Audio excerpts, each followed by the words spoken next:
Hello everyone, আসসালামু আলাইকুম। আশা করি যে যেখানে আছেন ভালো আছেন, সুস্থ আছেন। তো আজকে কথা বলবো Realme 10 সিরিজ নিয়ে।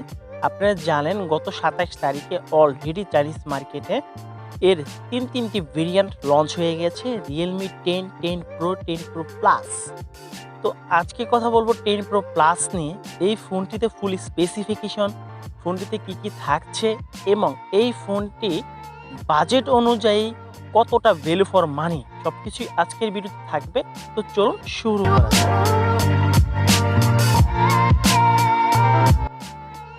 রিয়েলমি নাম্বার সিরিজটা আসলে সবারই একটা আগ্রহ থাকে যে এটা কবে বের হবে, কবে লঞ্চ হবে। তার স্পেশাল একটা কারণ হচ্ছে এদের বাজেট সেগমেন্টে সেরা একটা কনফিগারেশন প্রোভাইড করে থাকে। ফোনটির ডিজাইন নিয়ে কথা বলবো। শুরুতে ডিজাইন নিয়ে যদি কথা বলি সেক্ষেত্রে সবারই একটা নজর কাড়বে।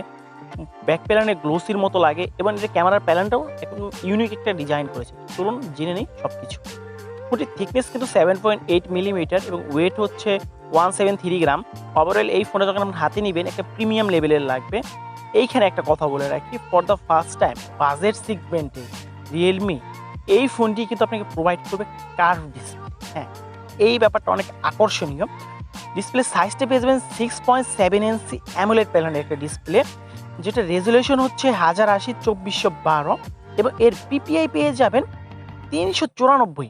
তো ওভারঅল কিন্তু ডিসপ্লের একটা এই প্রাইস সেগমেন্টে কিন্তু কি বলবো ফ্ল্যাগশিপ লেভেলের একটা ডিসপ্লে পেয়ে যাচ্ছেন, কার্ভ ডিসপ্লে। আবার HDR10 সার্টিফিকেশন পেয়ে যাবেন, 120 হার্টজ, হ্যাঁ 120 হার্টজের একটা ডিসপ্লে পেয়ে যাবেন। এবং ব্রাইটনেসের যদি কথা বলি সেখান থেকে কিন্তু এটা 800 নিটস একটা ব্রাইটনেস, মানে ব্রাইটনেসের জন্য একটা ডিসপ্লে পেয়ে যাবেন।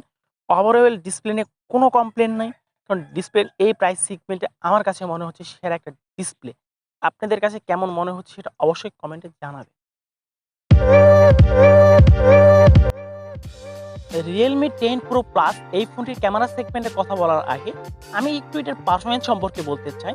ফোনটিতে কিন্তু Dimensity নতুন একটা প্রসেসর ইউজ করা হয়েছে 1080, যার সর্বোচ্চ ক্লক স্পিড 2.6 GHz এবং এটার 6 ন্যানোমিটার ডিজাইন। এই সিপিইউ নিয়ে যদি আসলে এটার পারফরম্যান্স সম্পর্কে প্রশ্ন তুলি সেক্ষেত্রে কিন্তু এটা Dimensity 920 এর চেয়ে বেটার পারফরম্যান্স করবে। তো এই সেম সিপিইউ কিন্তু Xiaomiর ফোনে নোট সিরিজের ফোনে কিন্তু ইউজ করেছে, সেখানে আমরা দেখতে পেরেছি 200 মেগাপিক্সেলের ক্যামেরা। তার মানে এই সিপিইউটা 200 মেগাপিক্সেল ক্যামেরা সাপোর্ট করে। আমরা আসলে আশা করেছিলাম যে এইখানে রিয়েলমিও তাদের ফোনে 200 মেগাপিক্সেলের ইউজ করবে যদি এই সিপিইউটা ইউজ করে। সেখানে সবাইকে হতাশ করে কিন্তু এখানে 108 মেগাপিক্সেল ক্যামেরা ইউজ করা হয়েছে। তার মানে হচ্ছে রিয়েলমি যে 10 এই ফোনটির যখন আপনি ব্যাক প্যানেলে তাকাবেন ফার্স্টেই আপনি 108 মেগাপিক্সেলের মেইন শুটার দেখতে পাবেন, যেটি হচ্ছে 1.8 অ্যাপারচার এবং 8 মেগাপিক্সেল ওয়াইড অ্যাঙ্গেল এবং 2 মেগাপিক্সেল হচ্ছে মাইক্রো লেন্স, যেটার অ্যাপারচার 2.4 গিগাহার্টজ এবং সেকেন্ডারি ক্যামেরা হিসেবে পেয়ে যাবেন 16 মেগাপিক্সেল, যেটা 2.5 aperture. Overall picture quality average তুলতে পাবেন। এটা বাজেট যদি বাংলাদেশে বাজারে হয় সেক্ষেত্রে কিন্তু 30 থেকে 35,000 টাকার মধ্যে হবে। তো এই যে 35,000 টাকার মধ্যে কার্ভ ডিসপ্লে পাচ্ছেন, এটাও কিন্তু একটা বিশাল একটা ব্যাপার। ফোনটিতে কিন্তু 67 ওয়াটের একটা চার্জার ইউজ করা হয়েছে, যেটা কোনো 50 মিনিটেই আপনি ফোনটা ফুল চার্জ করতে পারবেন। তো ওভারঅল এটা ডিজাইন, পারফরমেন্স সব কিছুই বেটার। আমার কাছে অনেকটা নজর লেগেছে বা আমার কাছে ভালো লেগেছে। যেখানে আমাকে হতাশ করেছে সেটি হচ্ছে এই ফোনটির ক্যামেরা সেগমেন্ট আরেকটা ইমপ্রুভ করতে পারতো, আর একটু ইমপ্রুভ করতে পারবো। তাছাড়া ওভারঅল সব কিছুই পারফেক্ট। আজকের মতো এইখানেই, দেখা হবে।